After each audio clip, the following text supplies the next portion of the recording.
Hello everyone, welcome to my YouTube channel Pharmacy with Priya. This is your lecture 3 of nasal drug delivery. Let's start it. So we read about all those topics. तो ये उसका एक continuation है. Formulation consideration हमें पढ़ना था. इससे पहले जो सब lectures हैं आप लोग देख सकते हो जिससे आपको और अच्छे से समझ आ जाए. तो आज हम शुरू करते हैं अपना formulation consideration. So जब भी हम अपनी nasal drug delivery ये फॉर्मुलेशन बना रहे हैं या नेजल फॉर्मुलेशन बना रहे हैं तो हमें क्या क्या चीज़ें ध्यान में रखनी चाहिए, ये उस चीज़ से रिलेटेड है.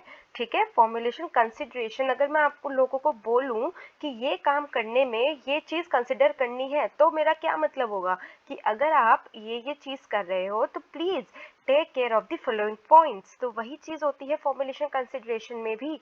तो सबसे पहला पॉइंट है हमारा पीएच ऑफ द फॉर्मुलेशन. मुझे ध्यान में रखना है कि जो भी मैं नेजल फॉर्मुलेशन बना रही हूँ उसका पीएच मुझे कैसा रखना है. ठीक है, ऑब्वियसली बच्चों जब आप इसको अपनी बॉडी में ही तो दे रहे हो, नेजल में आप दे रहे हो तो आपका क्या है, बॉडी का ही पार्ट है, तो आपको पीएच तो देखना पड़ेगा ना. हर चीज़ का पीएच होता है. आप ऑक्यूलो फॉर्मुलेशन बनाते हो उसका भी पीएच आप देखोगे. ठीक है, आइसोटोनिसिटी वगैरह हर चीज़ देखोगे. तो ऐसे ही अगर हम नेजल का बना रहे हैं तो पीएच हमारे को देखना ही होता है. So now we are reading what, we are reading the pH of the formulation. So let's start. It is important as to avoid the irritation of nasal mucosa, to allow drug to be available in unionized form for absorption, to prevent growth of bacteria in nasal passage and to sustain normal physiological ciliary movements. तो मैं आपको ये बता देती हूँ हिंदी में, थोड़ा सा इजी लैंग्वेज में बता देती हूँ कि जो हमारी नेजल फॉर्मुलेशन है उसकी पीएच हमें क्यों ज़रूरी है. ऐसा क्यों नहीं होता कि भाई जिस भी पीएच पे बनाया कि एडमिनिस्टर कर दो. नहीं करते ना हम लोग. ऐसा क्यों नहीं करते? क्योंकि अगर आप किसी भी पीएच का नेजल फॉर्मुलेशन ऐसे डाल दोगे तो उससे क्या होगा, इरिटेशन हो सकती है आपकी नेजल म्यूकोसा को. तो इसलिए हम ऐसा पीएच रखते हैं जिससे हमारा जो नेजल म्यूकोसा है वो क्या ना हो, वो इरिटेट ना हो. ओके, यहाँ पे यही बताया गया है. To allow drug to be available in unionised form for absorption. अब हमें अपनी ड्रग की एब्जॉर्प्शन भी तो करानी है ना एब्जॉर्प्शन. तो हम क्या देखेंगे कि वो अनआयोनाइज्ड फॉर्म में हो, हम ये देखेंगे. ठीक है, to prevent growth of bacteria in nasal passage. अब हम पीएच इसलिए भी मेंटेन करते हैं जिससे कि बैक्टीरिया की ग्रोथ ना हो जाए नेजल पैसेज में. क्या हम ये चाहेंगे कि बैक्टीरिया ग्रो हो? हम बिल्कुल नहीं चाहेंगे, हम नहीं चाहेंगे. इसलिए हम उसका पीएच क्या करेंगे, मेंटेन करके रखेंगे. Now to sustain normal physiological ciliary movements. अगर हमें अपनी नोज की सीलरी मूवमेंट्स को मेंटेन करके रखना है, सस्टेन्ड रखना है, तो भी हमें पीएच देखना होगा. वही पीएच हमें रखना होगा जो कि हमारी नेजल के मतलब पाथवे को या इसको सपोर्ट करता हो, पैसेज को. राइट, तो हमें समझ आ गया हमें पीएच ऑफ द फॉर्मुलेशन क्यों ध्यान में रखनी है. क्योंकि हमें इरिटेशन अवॉइड करनी है, हमें ड्रग की एब्जॉर्प्शन करानी है, अनायोनाइज्ड फॉर्म में रखना है, हमें ग्रोथ नहीं करना है बैक्टीरिया का, और हमें नॉर्मल फिजियोलॉजिकल सीलरी मूवमेंट्स को क्या करना है, सस्टेन करना है. I hope this is clear to you all. तब हम आते हैं ह्यूमिक्टेंट्स पे. पहला हमने क्या देखा कि भाई pH is really important when we are formulating a nasal formulation. Now let's go on to humectants. Humectants में हम क्या बोल रहे हैं कि हम ह्यूमिक्टेंट्स क्यों ऐड करते हैं. To prevent dehydration, adequate intranasal moisture is required and therefore humectants are added. Prevent nasal irritation. Commonly used humectants are glycerin, sorbitol, mannitol. तो देखो मैं आपको दोबारा एक बार क्लियर कर देती हूँ ये चीज़. इन्होंने बोला कि हम अपना जब भी नेजल फॉर्मुलेशन करते हैं तो हम ह्यूमिक्टेंट्स भी ऐड करते हैं. ऑब्वियसली कुछ चीज़ ऐड करोगे तो उसका कुछ ना कुछ फंक्शन होगा, ऐसी तो नहीं है ऐड कर दोगे. तो क्या है ह्यूमिक्टेंट्स का फंक्शन? अगर मैं जनरल बात बोलूँ तो ह्यूमिक्टेंट्स आपका क्या करते हैं, मॉइस्चर प्रोवाइड कराते हैं, डिहाइड्रेशन को प्रिवेंट करते हैं.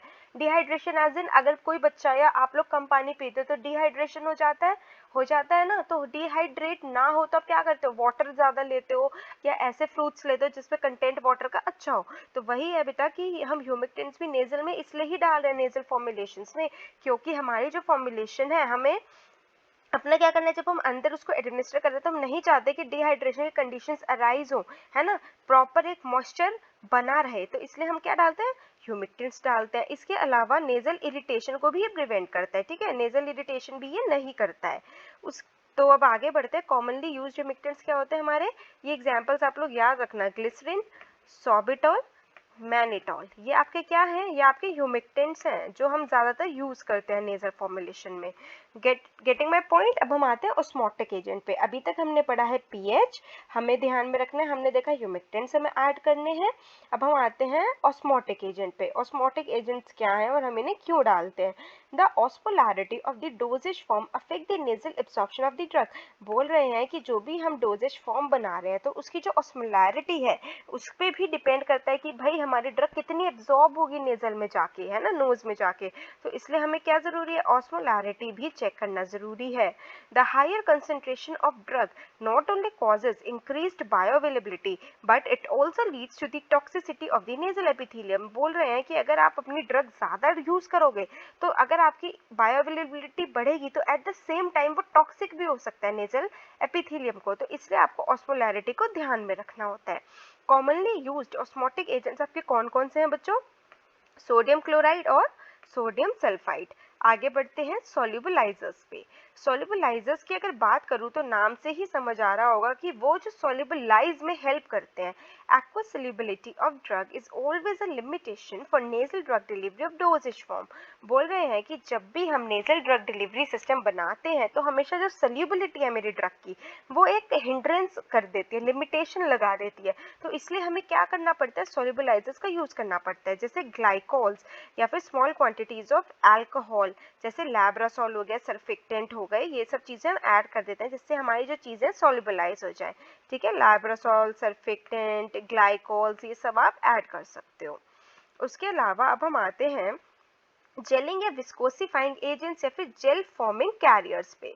ठीक है, अभी तक आप लोगों ने क्या पढ़ा, मैंने आपको बताया कि भाई पीएच हमें ध्यान में रखना है, फिर मैंने आपको बताया कि ह्यूमिक्टेंट्स हम ऐड करते हैं, फिर मैंने आपको बताया क्यों ऐड करते हैं, क्या एग्जांपल्स हैं, फिर हमने ऑस्मोटिक एजेंट्स देखा, then we read about the solubilizers and their examples as well. अब हम आते हैं कि हम जेलिंग या विस्कोसिफाइंग एजेंट्स या जेल फॉर्मिंग एजेंट्स, कुछ भी कह लो, एक ही चीज है, इनको भी ऐड करते हैं।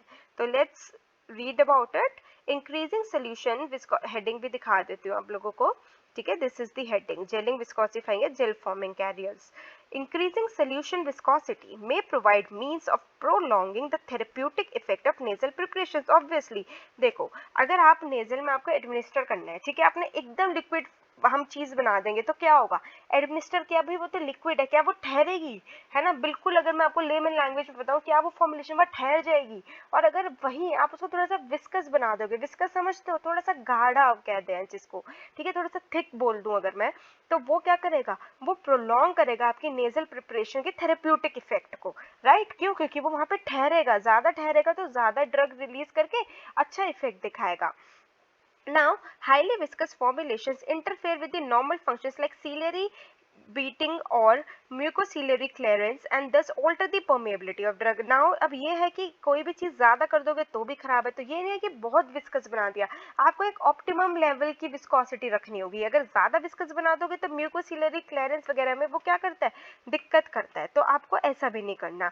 अब एग्जांपल्स क्या है विस्कोसिफाइंग एजेंट्स के, या फिर अगर आपको जेलिंग करनी है, कार्बोपोल डाल दोगे, सेल्यूलोज एजेंट्स डाल दोगे, स्टार्च, डेक्स्ट्रॉन, ये सब डाल दोगे, ठीक है, तो इससे आपका क्या होगा, विस्कस हो जाएगा वो।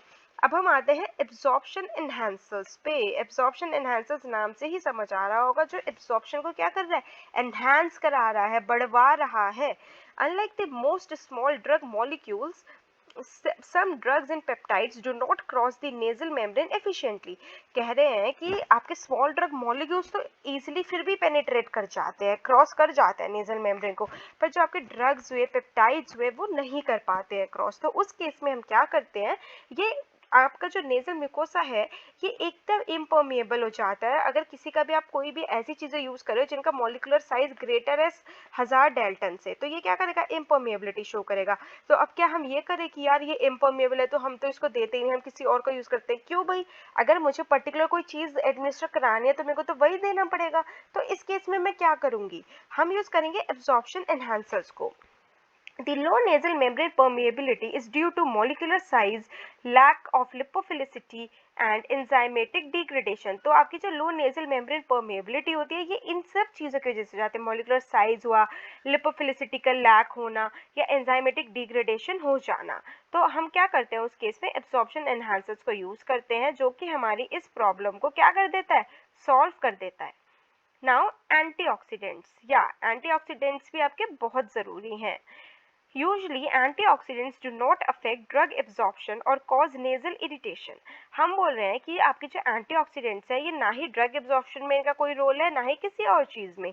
हम फिर इनको डालते क्यों है एंटीऑक्सीडेंट्स को? केमिकल या physical interaction of antioxidant with drug and excipient should be considered during formulation development. ये बोल रहे हैं कि जब भी आप एंटीऑक्सीडेंट्स को डाल रहे हो तो हमेशा आप ड्रग और एक्सीपिएंट्स इनकी इंट्रैक्शन को देख लो, है ना। ऐसा ना हो कि भाई हमने तो ये डाला अच्छे के लिए और इसने कुछ इंटरेक्ट करके कर दिया क्या, खराब कर दिया। तो ये चीज़ें आपको क्या करनी पड़ती हैं, ध्यान में रखनी पड़ती हैं। कॉमनली यूज आपके जो एंटीऑक्सीडेंट्स है वो क्या क्या होते हैं, sodium metabisulphite, tocopherol and sodium bisulphite. Okay, getting my point. तो हम एंटीऑक्सीडेंट्स को भी यूज करते हैं, राइट। उसके अलावा आगे बढ़ते हैं प्रिजर्वेटिव पे। प्रिजर्वेटिव्स हम यूज़ करते हैं कि हमारी फॉर्मुलेशन डिग्रेड ना हो, ख़राब ना हो, जिसका एग्जाम्पल हो गया आपका paraben, benzalkonium chloride, phenyl ethyl alcohol and benzyl alcohol. तो आज के इस लेक्चर में मैंने इसको थोड़ा सा शॉर्ट इसलिए रखा है क्योंकि जो इसका नेक्स्ट टॉपिक था डोजेज फॉर्म्स का और इवैल्यूएशन का, ये सब थोड़ा बड़े टॉपिक है, ब्रॉड टॉपिक है, इसलिए मैं इसको इस लेक्चर में कवर नहीं कर रही हूँ। नेक्स्ट लेक्चर में उन दोनों का ही बनाऊंगी, उसके बाद आपका नेजल ओवर हो जाएगा, फिर कुछ और टॉपिक शुरू करेंगे।